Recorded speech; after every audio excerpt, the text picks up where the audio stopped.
সূর্যের আলোয় ঝলমল করছে জঙ্গল। রাজা সিংহ পাথরের উপর রাজকীয় ভঙ্গিতে বসে আছে। আশেপাশে প্রাণীরা হাসছে, খেলছে। খরগোশ হাসতে হাসতে বলে উঠল, আজ জঙ্গলটা কত সুন্দর লাগছে।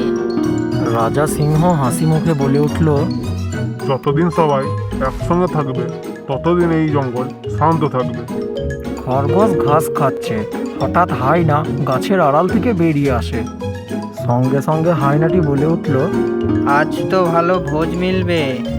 খরগোশ ভয় পেয়ে বলল, না, আমায় ছেড়ে দাও, আমি কিছু করিনি। রাজা সিংহ বিশাল গর্জনের সঙ্গে তাদের সামনে এসে দাঁড়ালো। রাজা সিংহ গর্জে উঠে বলল, থামো, আমার জঙ্গলে কেউ দুর্বলকে আক্রমণ করবে না।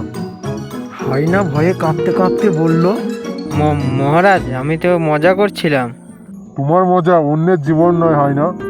তারপর হায়না পালিয়ে যায়। খরগোশ সিংহের সামনে আসে এবং কৃতজ্ঞতা মুখে তাকিয়ে থাকে। খরগোশটি বলল, ধন্যবাদ মহারাজ, আপনি না থাকলে আমি শেষ হয়ে যেতাম। রাজা সিংহ হাসি মুখে বলল, শক্তি মানে ভয় দেখানো নয়, শক্তি মানে সাহায্য করা। হাতি বলল, জয় হোক রাজা সিংহের, জয় হোক। রাজা সিংহ গর্বিতভাবে বলল, এই জঙ্গল আমাদের সবার, সকলে একসঙ্গে মিলেমিশে থাকলে কোনো বিপদই আমাদের নষ্ট করতে পারবে না।